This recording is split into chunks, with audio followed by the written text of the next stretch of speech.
আজকে তোমাদেরকে শেখাবো কিভাবে একদম দোকানের মতো কাজু বরফি বানানো যায়।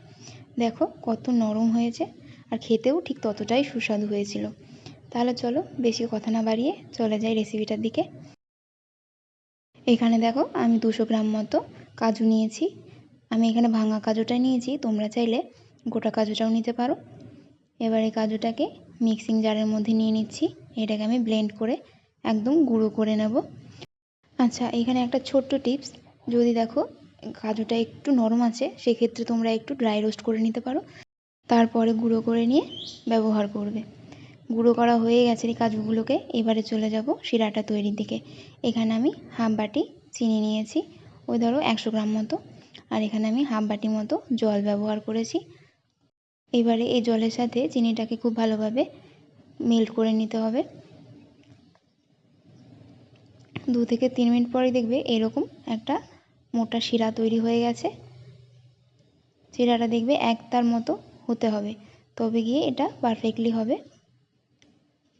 দেখাচ্ছি তোমাদেরকে, শিরাটা দেখে হয়তো বুঝতে পারছো পুরো একতার মতো হয়েছে। এইবারে কাজুর যে গুঁড়োটা তৈরি করেছিলাম সেটা এখানে দিয়ে দিচ্ছি। কাজু গুঁড়োটাকে দিয়ে শিরার সাথে খুব ভালোভাবে মেশাতে হবে, কোথাও যেন কোনো ডেলা মতো না থাকে, তাহলে সেটা খেতে খুবই বাজে লাগবে। একটু সময় নিয়ে এভাবে ঠেসে ঠেসে এটাকে শিরার সাথে মেশাতে হবে। 2 থেকে 3 মিনিট পরই দেখবে একদম শিরার সাথে মিশে গিয়ে কাজুটা একটা পেস্টের মতো হয়ে গেছে। এইভাবে প্রায় 2 থেকে 3 মিনিট মতো এটাকে রান্না করতে হবে, আর অনবরত কিন্তু খুন্তি চালাতে হবে, না হলে নিচে লেগে যাবে। আর এই মিষ্টিটা যখনই বানাবে চেষ্টা করবে ননস্টিকের ফ্রাইং প্যান নিতে, তাহলে দেখবে খুব সহজেই ছেড়ে আসছে। আর এমনি কোনো বাসন নিলে পরে তখন দেখবে নিচে লেগে যাবে, পুড়ে যাওয়ার একটা সম্ভাবনা থাকে। দেখো অনেকটাই শুকনো হয়ে গেছে, পুরো কড়াইয়ের গা ছেড়ে দিয়েছে। এটাকে আর বেশিক্ষণ রান্না করতে হবে না। এবার এটাকে আমরা নামিয়ে নেব।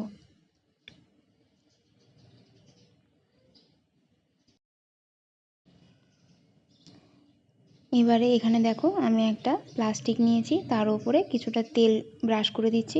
তোমরা চাইলে এখানে ঘিও দিতে পারো। এবার এর মধ্যে আমি কাজুর যে পেস্টটা তৈরি করে রেখেছিলাম সেটাকে এখানে দিয়ে দিচ্ছি। কাজু পেস্টটা দিয়ে এবারে এই প্যাকেটটাকে দিয়ে খুব সুন্দরভাবে এইভাবে ডলে ডলে মাখতে হবে। গরম অবস্থাতেই মাখতে হবে, এটা কিন্তু কোনো মতেই ঠান্ডা করা যাবে না, তাহলেই কিন্তু শক্ত হয়ে যাবে। এইভাবে তুমি যত ভালোভাবে মাখবে ততই মিষ্টিটা সফট হবে। এইভাবে প্রায় আমি 2 থেকে 3 মিনিট মতো মেখেছিলাম। 2 থেকে 3 মিনিট পর এটাকে একটু বেলে চ্যাপটা করে নিচ্ছি।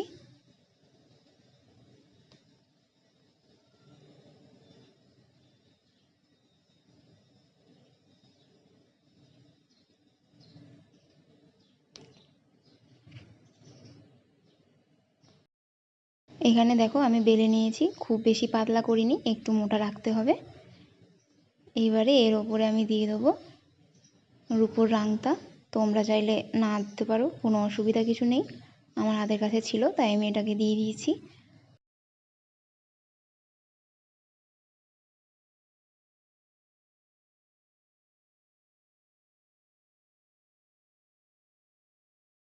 এবারে আমি এটাকে কেটে নিচ্ছি, ঠিক আমরা যেমন নিমকি কাটি সেই রকম শেপ করে কেটে নিতে হবে।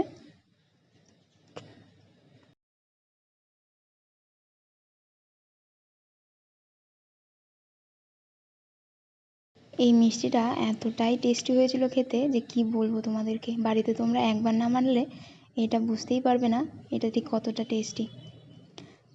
তাই একবার বাড়িতে বানানোর অনুরোধ রইল, আর অবশ্যই আমাকে কমেন্টে জানাবে মিষ্টিটা ঠিক কেমন লেগেছে।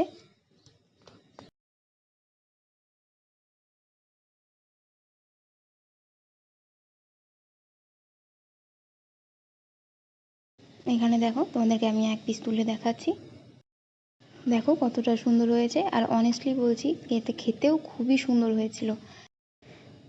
তোমাদেরকে একটা ভেঙে দেখাচ্ছি, দেখো তাহলে আজকের মতো এখানেই শেষ করছি। দেখা হচ্ছে নতুন কোনো ভিডিওতে। ততক্ষণের জন্য ভালো থেকো, সুস্থ থেকো।